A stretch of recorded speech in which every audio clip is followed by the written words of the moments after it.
আমদানিকারক ব্যবসায়ী ও শ্রমিকদের আনাগোনায় মুখর দিনাজপুরের হিলি স্থলবন্দর। শুল্ক প্রত্যাহার করায় প্রায় ২ বছর পর এই বন্দর দিয়ে চাল আমদানি শুরু হওয়ায় ব্যস্ততা বেড়েছে তাদের। তবে আমদানি শুরু হলেও বাজারে তার কোনো প্রভাব চোখে পড়েনি। ক্রেতারা জানান, আমদানি করার পর বন্দরের বাজারগুলোতে চালের দাম তো কমেইনি, বরং বেড়েছে। আমদানিকৃত প্রতিটি চালের দাম আগের থেকে কেজি প্রতি ২ থেকে ৩ টাকা বেড়েছে। এমনকি কোনো কোনো জাতের চালের দাম দেশীয় জাতের চালের দাম থেকেও বেশি। ফলে বিপাকে পড়েছেন নিম্ন আয়ের মানুষ ও স্থানীয় খুচরা ব্যবসায়ীরা।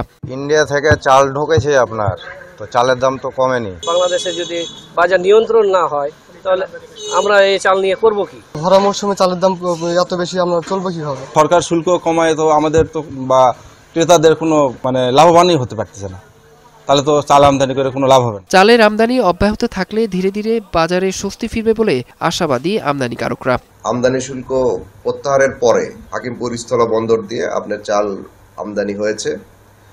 গুটি স্বর্ণা এই চালটি হয়েছে $410, আর সম্পা কাটারি এই চালটি আমদানি হয়েছে আপনার $470। ভারত থেকে বিপুল পরিমাণ চাল আমদানি করে দেশের চাহিদা পূরণ করব এবং দামটা সহনীয় পর্যায়ে রাখার চেষ্টা করতেছে। এবার ৪,২৫,০০০ মেট্রিক টন চাল আমদানির অনুমতি দিয়েছে সরকার। এর মধ্যে হিলি স্থলবন্দর দিয়ে আমদানি হবে ৫০,০০০ মেট্রিক টন চাল।